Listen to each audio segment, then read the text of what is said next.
이번 영상에서는 국민의힘 당대표 토론 영상을 보다가 외국인 영주권자의 투표권에 대한 이야기가 나와 이에 대해 알아보도록 하겠습니다. 원희룡 후보께 말씀드립니다. 2005년에 굉장히 이상한 법이 만들어져서 아직까지도 저는 문제가 있다고 생각합니다. 외국인 투표권입니다. 외국인이 영주권자 3년 지나면 그냥 지방선거 투표권을 주는 겁니다. 저는 그래서 이건 이렇게 되면 중국에 계신 중국인들이 그냥 영주권을 갖게 되면 중국으로 돌아가 있어도 그냥 투표권을 갖게 되는 거예요. 이런 나라가 없거든요. 저는 상호주의가 필요하다고 생각해요. 그게 상호주의가 반드시 필요하다고 생각하고 그렇기 때문에 이 문제가 심각하다고 생각하는데 그런데 이 법을 원희룡 후보께서 발의하셨어요. 거기에 대해서 지금도 같은 생각이십니까? 지금 20년 전의 일인가요? 그리고 2005년이니까 뭐 오래된 얘기는 아닙니다. 그 부분은 제가 왜냐하면 뭐 정확히 설명을 드려야 되기 본인이 때문에 발의하신 법이요? 확인해서 말씀을 드리겠고요. 20년 전의 일을 어떻게 일일이 다 기억을 하겠습니까? 외국인에게 지방선거 투표권을 주는 중요한 법안인데 기억이 없다니 실망스럽네요. 원희룡 후보의 중국과의 관계가 어떠한지 궁금해서 관련 기사를 찾아보았습니다. 기사를 보면 원희룡 전 제주도지사는 제주도지사 재임 기간 동안 다양한 정책을 추진했습니다.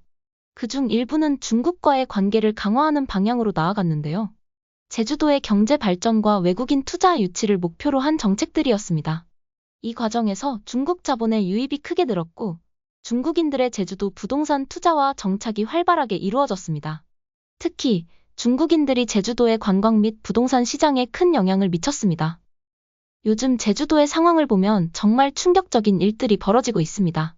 얼마 전 제주시 도심의 대로변에서 한 중국인 관광객이 행인들의 만류에도 불구하고 대로변에서 자신의 아이가 용변을 보게 한 사건이 있었습니다. 이 일은 제주도민들에게 큰 충격을 주었고 중국인 관광객들에 대한 불만을 더욱 키웠습니다. 뿐만 아니라 중국인 관광객들은 노상방뇨와 거리 흡연 등으로 제주도민들의 일상에 큰 불편을 끼치고 있습니다. 게다가 최근 중국인 단체 관광객들은 씀씀이도 크지 않아 제주의 경제에도 큰 도움이 되지 않는다고 합니다. 이처럼 제주도는 중국인 관광객들로 인한 여러 문제로 골머리를 앓고 있습니다. 이런 상황에서 대만의 한 신문인 자유시보는 제주도, 중국 섬대나 뒤치다꺼리하느라 바쁜 한국 정부라는 제목의 기사를 실었습니다. 이 기사에서는 제주도가 중국의 섬이 되는 것이 아닌가 하는 우려를 표명했습니다. 왜 이런 일이 벌어졌을까요? 자유시보는 중국인 관광객이 제주도의 관광산업과 부동산 경기를 부양한 것은 사실이지만 동시에 중국인들이 제주도의 땅을 사들이기 시작하면서 제주도는 중국의 섬으로 변하고 있다는 이야기가 나오기 시작했다고 전했습니다. 이렇듯 제주도의 문제는 단순한 문제를 넘어 우리나라의 주권과 안보까지 위협하고 있습니다. 그렇기 때문에 우리는 몇 가지 중요한 조치를 취해야 합니다. 먼저, 주권 문제를 해결하기 위해 상호주의 원칙을 철저히 적용해야 합니다.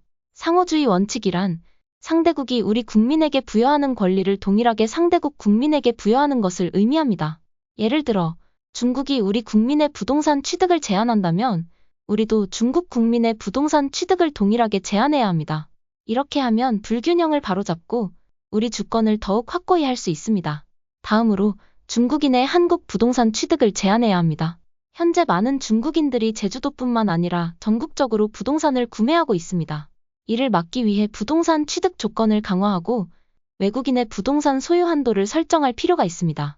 이러한 조치는 지역 경제와 사회 구조의 안정성을 유지하는 데 큰 도움이 될 것입니다. 마지막으로 간첩법을 개정하여 적국뿐만 아니라 외국인까지 그 범위를 확대해야 합니다. 현재 간첩법은 주로 적국에만 적용되지만 외국인도 우리나라의 안보와 주권을 침해할 수 있습니다. 따라서 간첩법의 적용 범위를 넓혀 외국인의 불법적인 정보 수집과 첩보 활동을 막아야 합니다. 이를 통해 국가 안보를 강화하고 불법 행위를 사전에 차단할 수 있습니다. 이런 세 가지 정책을 제시한 사람은 바로 한동훈 후보입니다. 그렇다면 반한동훈 측에서 좌파다, 친중이다 라고 주장하는 것은 어떻게 된 걸까요?